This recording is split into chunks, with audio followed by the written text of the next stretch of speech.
Have you ever come across a story that felt different? Something that wasn't just told, but was actually felt? Like it was woven right into the fabric of your own emotions?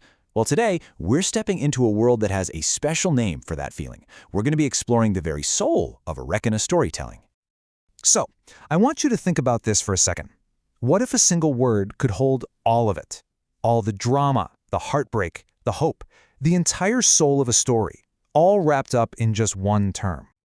I mean, we've all been there, right? You're watching something or reading something, and it just gets under your skin. It stirs something up inside you that feels, well, it feels almost sacred.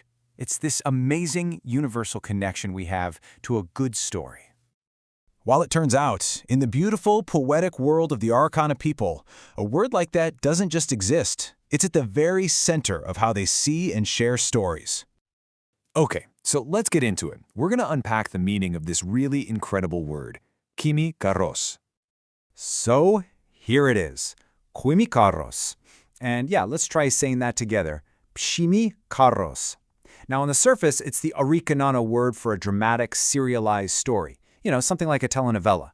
But trust me, it is so much more than that. And what's so cool is that the word itself tells you everything you need to know.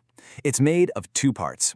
First, you've got Qhimi, which comes from a word that means emotion, or, and I just love this, a resonant heart. Then you add the ending, qarros, which means a woven story, or an entwined tale. So you put those two ideas together, and what do you get? Qhimiqarros is, quite literally, the thread of emotional storytelling. It's not just a plot, it's an emotional thread that weaves its way through every episode, connecting the characters and you, the audience, in this really deep, resonant way.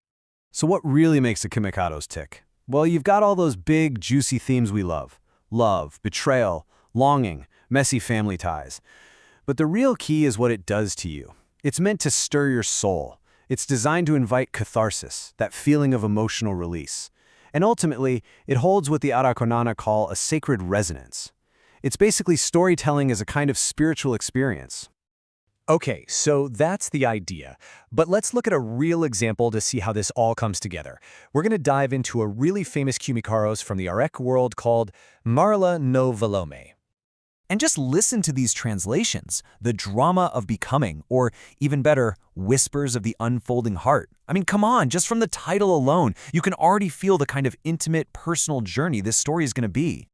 And right at the center of this whole thing is our protagonist, a woman named Sofialya, her journey, her unfolding path. That's the emotional thread that the whole series hangs on. And her story arc is just pure drama. It kicks off in episode 1 with her returning home, and boom, an old, unfinished vow is suddenly back on the table. By episode 4, a deep friendship, a sacred sisterhood, is being torn apart by sabotage. Then, in episode 5, the big discovery. She finds a hidden family secret in her mother's diary, and it all leads to this incredible climax in episode 8, a tragic, fiery performance on a rooftop that turns her into a star. It's just a masterclass in emotional storytelling.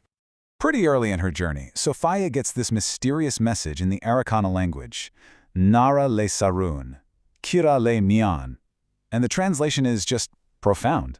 It means, you are not just seen, you are felt. That single line captures the entire point of a Qhimiqarros. It's about a connection that's way deeper than what's on the surface. And so much of the drama comes from her relationship with her rival, Varaka. We see in flashbacks that they used to have this incredibly deep bond, a real sacred sisterhood. But in the present day, it's all a shadow of that, full of sabotage and secrets and rivalry. It's that constant tension between who they were and who they are now that really fuels the fire of the story. So, now that we've seen it in action, let's zoom back out. Why does this type of story matter so much? What really is the soul of this narrative? And it all comes down to this. A Qhimiqarros is never just about finding out what happens next. It's a whole experience.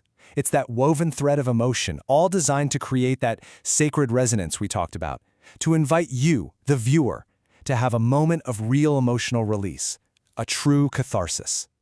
And that kind of leaves us with one final thought. If a Qhimiqarros is a thread of emotional storytelling, it really makes you stop and think, doesn't it? What are the woven stories, those emotional threads that make up your own life?